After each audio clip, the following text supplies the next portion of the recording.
Hello and welcome to our channel self study.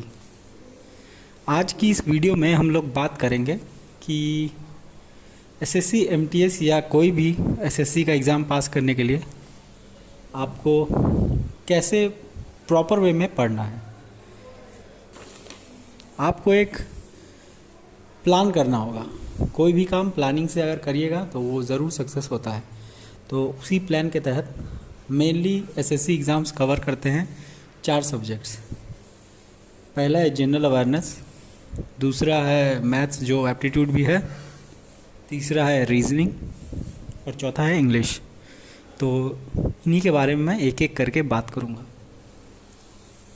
तो सबसे पहले फेवरेट टॉपिक जो स्टूडेंट्स को होती है और स्टूडेंट्स को इसमें दिक्कत भी आती है वो है जीके।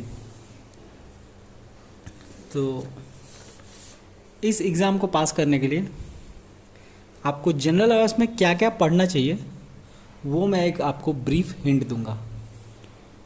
हो सकता है इस वीडियो से बहुत लोगों की मदद हो जिन्हें बिल्कुल भी नॉलेज नहीं है कि क्या चीज़ कहाँ कहाँ से पढ़नी चाहिए। हो सकता है तो इस वीडियो में मैं वो भी बताता चलूँगा।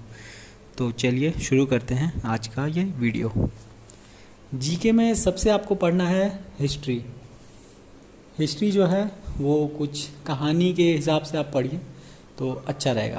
पहले आप हड़प्पा इंडस वैली सिविलाइजेशन वहाँ से पढ़ते पढ़ते फिर मिडीवल हिस्ट्री में आइए। गुप्ता पीरियड, अशोका पीरियड है, मुग़ल शासन है वो पढ़िए। उसके बाद कैसे यूरोप ने हमारे देश को इन्वेड किया, उसके बाद ब्रिटिशर्स के अगेंस्ट जो फ्रीडम स्ट्रगल है हमारा उसको पढ़िए।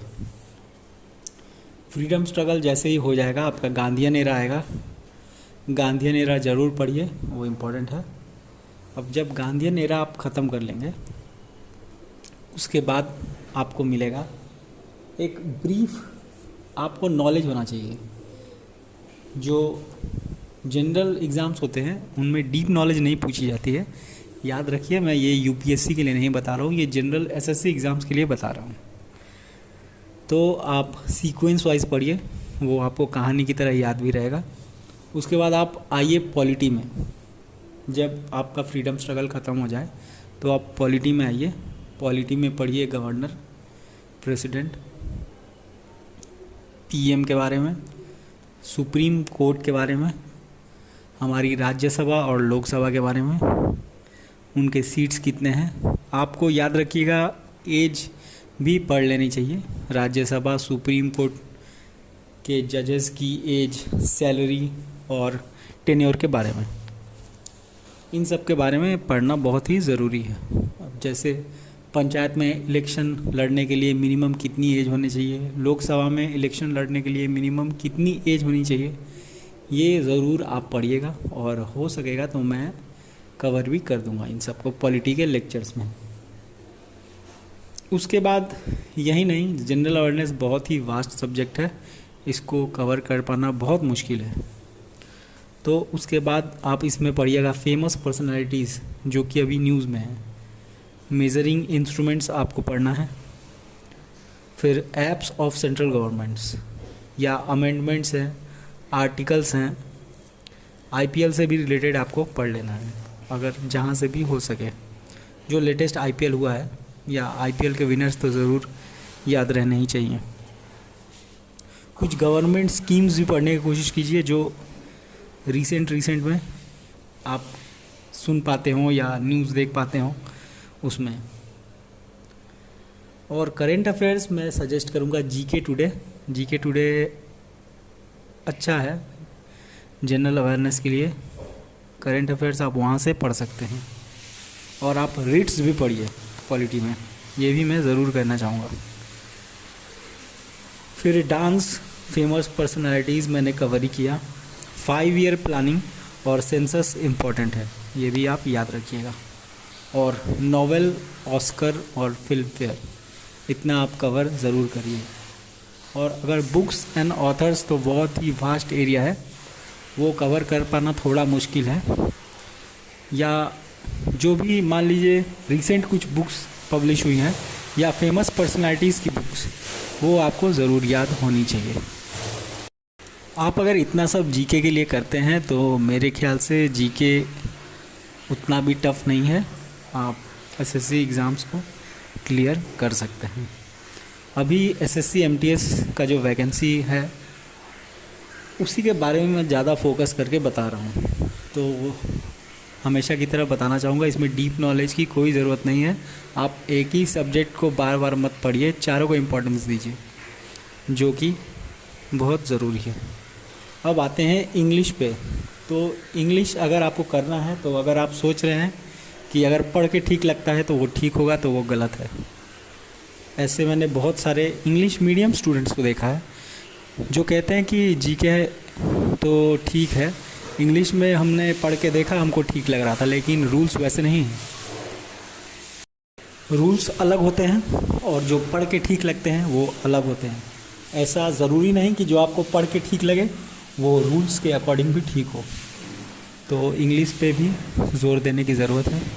इंग्लिश में बेसिक अगर आपका क्लियर नहीं है तो मैं कोशिश करूँगा अपने लेक्चर्स में कवर करने की। अगर आपको एक क्विक नोट चाहिए तो आप ज़रूर मेरा वीडियो देख सकते हैं, आपको मिल जाएगा इंग्लिश के बारे में। और इंग्लिश में आप जो फोकस कीजिए वो है ईडियम्स एंड फ्रेजेस पे, वो स्कोरिंग सब्जेक्ट होता है। वोकैब्स पे, क्योंकि एसएससी एमटीएस एग्ज़ाम में ज़्यादा हार्ड वोकैब्स नहीं आती, आप वोकैब्स नॉर्मल पढ़ लीजिए। स्पेलिंग मिस्टेक्स पर भी ध्यान दीजिएगा, वो भी एक दो आते हैं, और एक एक नंबर काउंट होता है इस तरह के एग्ज़ाम्स में, ये भी आप याद रखिएगा। आपका एक नंबर आपको हज़ारों की रैंक में ऊपर ले जा सकता है। तो इंग्लिश में सजेस्ट करूँगा रूल्स पढ़ने की कोशिश कीजिए। सब्जेक्ट वर्ब एग्रीमेंट होता है, ये एक चैप्टर है, अगर आप कहीं से मिले तो ज़रूर पढ़िएगा, और मैं भी कवर कराने की कोशिश करूँगा। मैं ये क्विक स्टडी प्लान बता रहा हूँ एसएससी एग्ज़ाम्स को कवर करने के लिए। और इंग्लिश में आप अगर चाहें तो पैराग्राफ पढ़ने की कोशिश कर सकते हैं, उससे आपको कॉम्प्रिहेंशन करने में आसानी होगी। और प्रीपोजिशंस तो मस्ट है, प्रीपोजिशंस और सब्जेक्ट वर्ब एग्रीमेंट और टेंस, ये 3 चैप्टर है जो आप अगर अच्छे से कर लीजिएगा तो आपको टेंशन नहीं है। प्रोनाउंस भी बहुत आते हैं फिलिंग द ब्लैंक्स में, आप एक ब्रीफ जानकारी ज़रूर लेके रखिएगा इस पर। अब जैसे ऐसे कुछ वर्ड्स याद करके रखिए जो कि आप मिस्टेक करते हैं। जैसे बहुत लोगों को मैंने सुना है कि बोलते हैं कि मैं इस सिचुएशन से कोप अप नहीं कर पा रहा हूँ, तो कोप के साथ आप ऐसा कुछ कभी आता नहीं है, लेकिन सुनने में ये बिल्कुल ठीक लगता है। तो आप इन सब चीज़ों पे ज़रूर ध्यान दें। तो हम लोग का जनरल अवेयरनेस और इंग्लिश कवर हो गया है। अब आते हैं रीजनिंग एबिलिटी पे। रीजनिंग एबिलिटी पे ज़्यादा लोग ध्यान देते नहीं हैं। तो रीजनिंग में वाटर इमेजेस ये सब आप पढ़ सकते हैं, ग्राफ्स कुछ आते हैं वो भी आप ध्यान दीजिए। हाँ, आपको ABCD का जो सीक्वेंस है वो अगर नंबर्स याद हैं तो आपको बहुत हेल्प होगा। और आपको A के अपोजिट क्या होता है वो भी याद रखना हो। A के अपोजिट होता है Z। ऐसे अगर आप सीक्वेंस याद पाएँ, उसका एक फॉर्मूला होता है, अगर मेरे पास होगा तो मैं डिस्क्रिप्शन में बता दूँगा, जो कि आपको आसानी से याद हो पाएगा। वो कोचिंग सेंटर्स में बताते हैं, मैं जब बहुत पहले पढ़ता था तो वहाँ पर किसी ने बताया था, तो इसी हिसाब से आप याद कर सकते हैं। रीजनिंग में वैसे ज़्यादा कुछ है नहीं, CGL का रीजनिंग जनरली लोग स्किप ही कर देते हैं।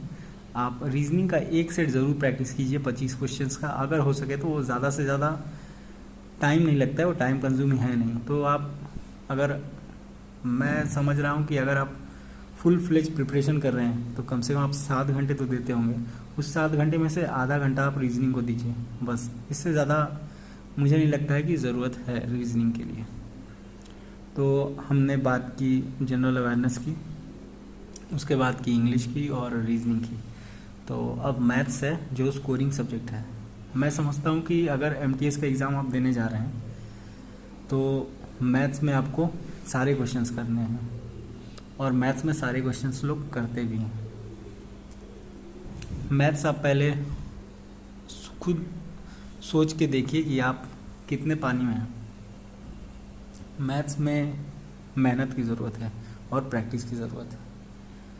आप कोई चैनल अपने हिसाब से यूट्यूब से खोजिए जो आपको अच्छे से मैथ्स के कुछ नोट्स बता पाए। उसके पहले मैं बता दूं, मैथ्स में आप बेसिक फोकस कीजिए अर्थमेटिक पे, अपने कैलकुलेशन सुधारिए। आपको स्क्वायर्स और क्यूब्स याद होने चाहिए अगर आपको जल्दी मैथ्स करना है तो। आपका थोड़ा सा मैथ्स में फोकस होना चाहिए प्रॉफिट एंड लॉस की तरफ। इंटरेस्ट, सिंपल इंटरेस्ट, इसके कुछ शॉर्ट ट्रिक्स होते हैं, वो मैं ज़रूर कवर करा दूंगा अपनी वीडियोस में अगर मुझे टाइम मिला तो। परसेंटेज बहुत ही बेहतरीन चैप्टर है। उसके साथ कुछ बेसिक फार्मूलाज होते हैं वो आपको याद रहना चाहिए, वो भी मैं कोशिश करूँगा कि जल्दी कवर करूँ, उसका कम से कम फ़ोटोज़ आपके साथ शेयर कर दूँ। तो मैथ्स में इतना ही है। मैथ्स का और भी फार्मूलाज है, मेन फार्मूला बेस्ड ही मैथ्स आता है। अगर आपको बेसिक फार्मूलाज पते हैं तो आप बहुत ही एक्सप्लोर कुछ कर सकते हैं मैथ्स में। तो मैथ्स के लिए सिर्फ प्रैक्टिस चाहिए।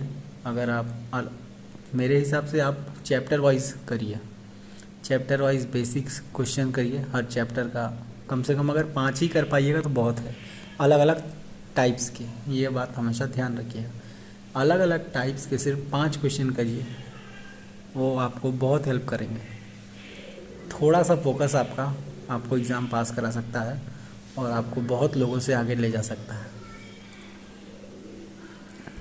तो अपनी मेहनत जारी रखिए और ज़रूर मैं दुआ करूँगा कि आप लोग का एग्ज़ाम अच्छे से हो और आप लोग एक अच्छी गवर्नमेंट जॉब पा सकें।